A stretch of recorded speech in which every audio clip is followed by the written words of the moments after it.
Good afternoon. Um, my name is Zachary Lemons, and my partner's name is Mason Willoughby. Um, as you can see, the subject that we picked was how to fix the U.S. trade deficit.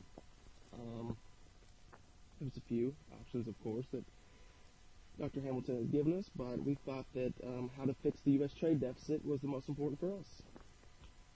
The U.S. trade deficit is something that is very dear to my heart, I guess I could say.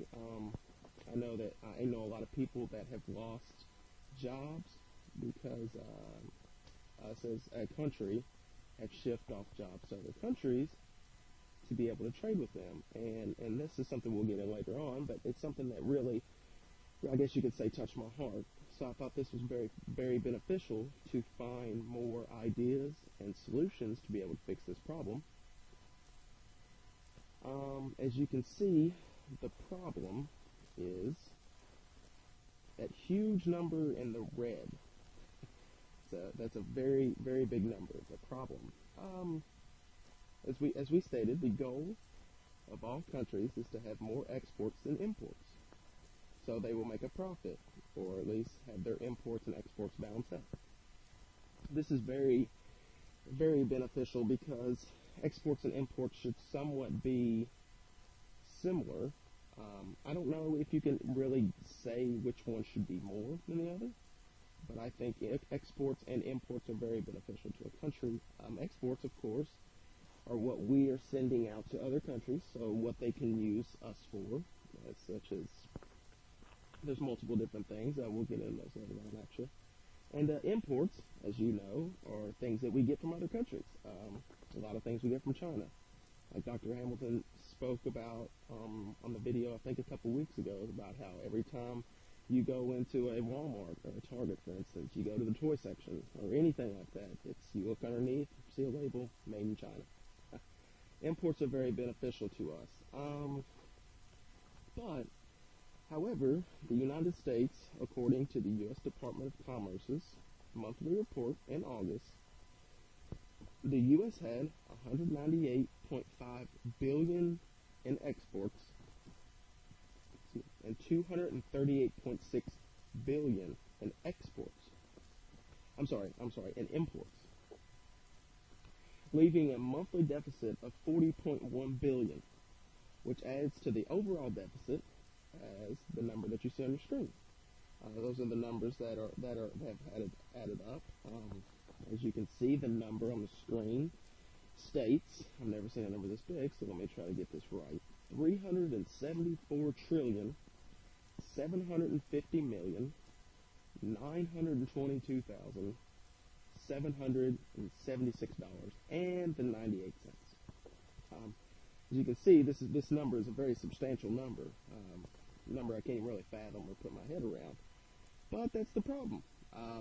The U.S. trade deficit and counting, like I said, it's only growing as we go. And this is, as you can always say, as you know, in New York, they have the huge sign up there that makes sure everybody in the country knows what our deficit is, and it continues to climb outrageously. And this is a number that's going to be very hard to dig ourselves out of. If we don't get these things aligned and get our U.S. trade deficit going, then only things that aren't good are to follow. The country will therefore be on a down slope. But there's some things that we can do. There's multiple things that we can do as a country to be able to stop this and fix this problem. And Mason and I have included a few solutions that we thought were very beneficial to us, as you can see on the screen. We thought these were very beneficial to ourselves because this is something that hits home with us, like I stated earlier. So the three that we have chosen, the solutions, are increase exports. As you heard earlier, the exports were were 40.1 billion less than the imports. So this is something that we need to try to get trade balanced out. Two, keeping jobs in house. By saying this, we mean that if you notice how companies are starting to move overseas and people are losing jobs, something that I stated earlier that really touched me.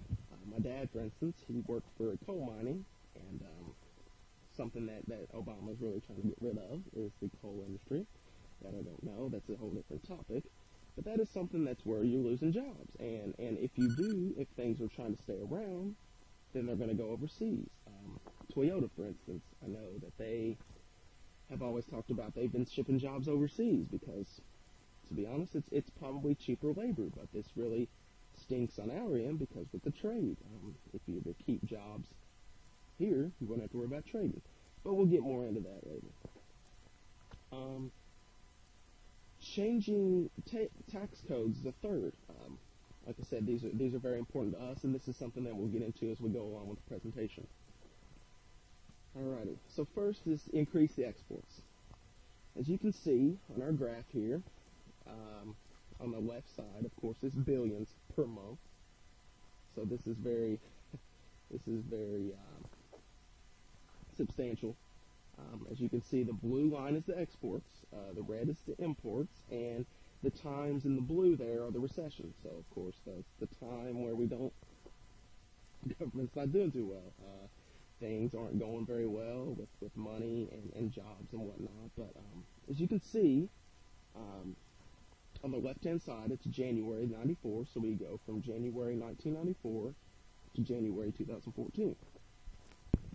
And you can see that from January 1994 to January 1999, how the imports are somewhat close to the exports, which is very good because if you keep a good trade balance, then this will allow countries, to be able to have deficits that aren't very large, and something that you will be able to handle easily by just limiting a few exports, limiting a few imports, vice versa, whatever you need to do. But you notice once you get to about between January 1999 and the new millennium, you can see how the imports are starting to increase more than exports. This is just things that countries need, for instance, from us, and just different things of that nature. Imports, like I said, are things that we're getting in, and exports are things that we're giving out. And it looks like the imports, as you can see, are getting very, very outweighing of the exports. And you can also see once you get, it hits a little peak there and then starts to go down because of the recession, because we all know a recession is something that's not good for our country. The government and the trade and the balances and all that fun stuff really aren't going very well. But you can notice how as you go from after the first recession of January 2002 all the way up to January 2008, when the second recession begins, on our graph, you can see how the imports are still steadily climbing over the exports. And this is something that is it's just not good. It's just something that you can't get back that huge substantial of a number, because you can see there it's a consistent 75 million in between there of what the exports were giving out and the imports were taking in. And you can also notice in the second recession how it drops again, which is a very substantial drop in this last recession. The last recession is very, very bad towards us. I know that, if you remember back how it was very much compared to the Great Recession, which is, very bad. It's something that was terrible in our country, and things that you would never expect to see in 2010, because you'd be like, oh, okay, the government has had this many years to figure it out, and of course still can't. Some notes that we've jotted down about this. As you can see here, the United States, what we should do is increase exports as a whole, but mainly to China, due to the fact that their exports massively outweigh their imports. As you can see, and like we stated earlier, China's exports are going to be very much more than their imports, because China, like I said, everything you see, you go to a grocery store, you go to a Walmart, you go to, a school, for instance, everything's made in China. And something that we can really do that would help is send them some imports. So we need to try to find things that are very much able to help them, because then that'll allow their trade balance to take effect. Let's see here.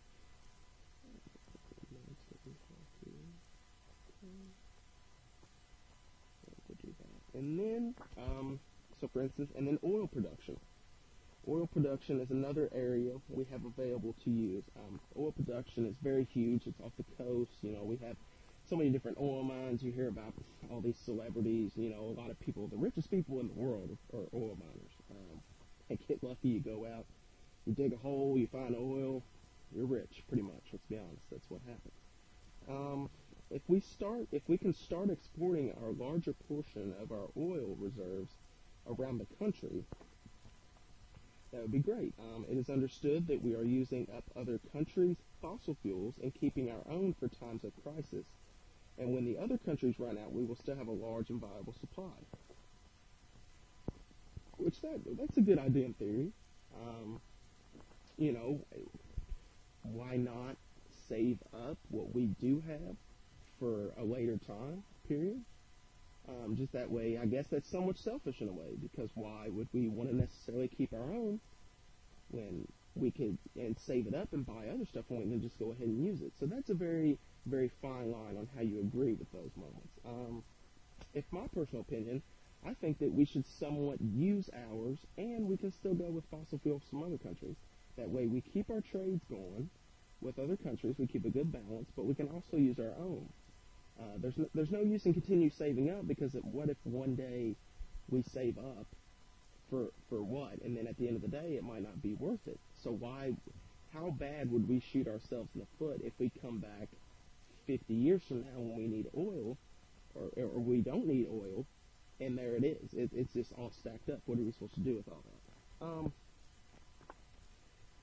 We could still, like I said, we could still export a little more than we are currently to keep our budget afloat.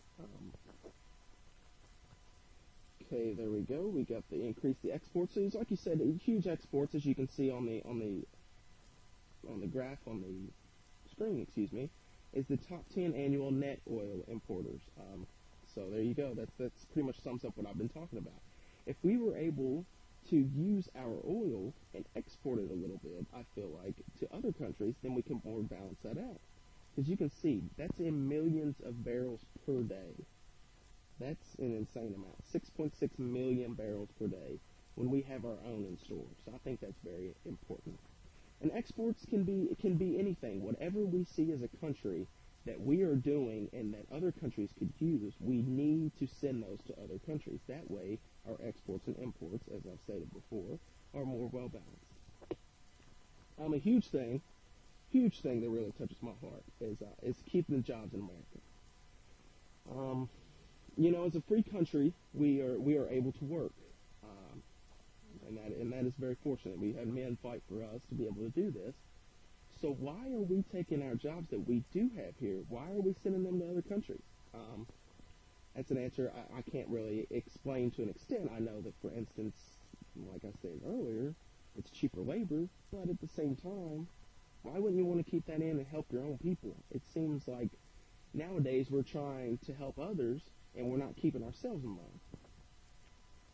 And as you can see it through the chart, it's just unbelievable. 1992, year I was born. I know, 22 years ago, getting old, blah, blah, blah. But you can see that on the left side is in millions of jobs. That 0.6 million jobs were exported. A decent sized number, but it's nothing huge. So it's 600,000. Then once you can start seeing how you get to about, you go a few years. It's every, the data is every 2 years. You go, you get there, and then you can start steadily seeing it increasing. Those things they're very detrimental to our country. As you can see, the start of the new millennium. The start of the new millennium seems like that's when jobs and things really started taking off. That seems to maybe be towards technology, just different things of those nature. You can see from 1992 to 2010, you can see in that 18 years, you can see that jobs went from 600,000 exported to 28,700,000 jobs exported. That's just an unbelievable number to even fathom. To think that much of difference has went on, that's a huge increase. That's an increase of 28,100,000 jobs that we could have in our own country that we're exporting out. And I understand that we want to help others, but this is a thing where we need to understand that our government, who knows if the recession would even happen if we had all these jobs. So just things like of that nature. Prime examples of what can happen. Let's look, for instance, on here, as we have on the screen. Towns like Gary, Indiana, and Flint, Michigan, like I said, are the examples that we are using. Gary, Indiana, for instance, lost many jobs to steel mills closing down and becoming automated. And Flint, Michigan, lost a ton of jobs when the auto industry shipped overseas and closed down. A number that's really amazing is Flint is the fourth most violent city in America. Gary is number 9. That kind of somewhat correlates with violence can somewhat correlate to things that aren't going right. Because if people in life, as you know this, if things aren't going right, things seem to go negative. Now, negative doesn't mean that you have to be violent, of course, but people are going to think in a more negative, positive, or a more negative light. Excuse me. And this is going to allow them to be able to be like, you know what? People don't care about us, so why should I care about other people mindset? Which is totally not the mindset to have. And let's go back to Gary, Indiana. Lost many jobs to steel mills closing down and becoming automated. Automated is good. I mean, I'm glad that our technology is really based on excellence. Our technology, we're hitting so many strides. I mean, iPhone 6, and all these things that everything has. And it seems that if we can't allow our technology to overcome our human body. That's kind of seems where things are going, because that's just what life is. Developments are being made, all those things. And I really think that the Gary, Indiana plant, you have to somewhat be able to create a fine line of how you use your automated and how you use your people. Because once your automated becomes over your people, no people are going to have jobs. And then that's going to be terrible. Flint, Michigan, I mean, we all know the Michigan, Detroit area lost the automobile industry overseas. This is a huge example of what I'm talking about. Millions of people lost their job because we sent it overseas. For cheaper labor? Cheaper labor, you send it overseas, now your exports, your imports are very imbalanced, and now you're paying for it through that. Why wouldn't you rather have it here, pay more people, but be making more money? Just an example of what we have. The third we talked about is changing tax codes. Raise the import taxes. Give tax breaks to companies wanting to operate inside the U.S. Those are just different things that we have there. Like I said, taxing imports at a higher rate to encourage people to buy products made inside the country. This is huge. If you can raise import taxes, and it doesn't even have to be that much. If you raise import taxes to, I don't know, maybe 2%, that wouldn't even be a huge difference in anything. I mean, you would look at it and you'd be like, man, if I raise this, then I don't want to pay this extra money, because as people, the money that we aren't getting, but the money that we do have, we're not wanting to spend it on more if we're sending things over. So why not raise import taxes? And like I said, give large tax breaks to companies wanting to operate inside the country that plan on exporting products. This will also entice foreign companies to build plants here like Toyota, which will boost our exports. That's huge. That's a very good point. The large tax breaks to companies wanting to operate inside the country. That's huge. Tax breaks, and like I said, that can even be 2%, but 2% in tax is so much. I mean, for instance, now, I'm working full-time. I get my check, and you look down, and you see what tax is taken off, and you're like, man, this is unbelievable. I mean, if I took a 1% tax break off my taxes that are taken off my paycheck, I would feel like I was making $1 million. But, and like I said, this will entice foreign companies to bring in places here. That way, we can boost our exports. So why, that'll be like, hey, for instance, China or something, or Russia, a big country like that, will bring in a company to the United States. That way, when we get imports from China, from Russia, we can export back things that they will want. This will somewhat help balance it out. Like I said, the conclusion, here's the graph again. That's a big graph we got here, like I said earlier. Let's be honest, America's in trouble. The trade deficit is increasingly considerably growing each and every month. We have the threat of being passed up by China as world leader in economics.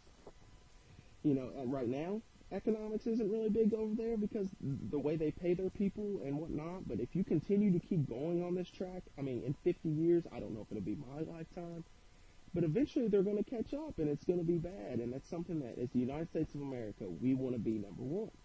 I think, let's be honest, because that's where we are American. And that being said, there needs to be a lot of reforms. But starting and implementing these reforms suggested over time is a good start.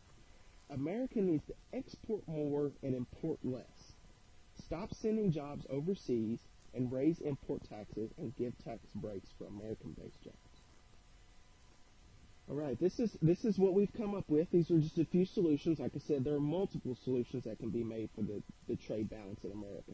But these are the ones that Mason and I really thought were very beneficial to us as a country, because these are things that we know that we've had personally with us and our families that will allow us to do that. And hopefully we were able to help you and give you a little bit more insight on what's going on with the trade balance. And like I said, the number that we saw at the very first of the screen, the $374 trillion number, let's really try to get that down, because if that continues to grow, then this country is going to really start to suffer. And that's something that we don't want to see, because we don't want us to suffer as we grow older or our kids. So hopefully we were able to give you a better understanding of what the trade balance looked like and how we could come up with solutions. And we thank you for listening to our time.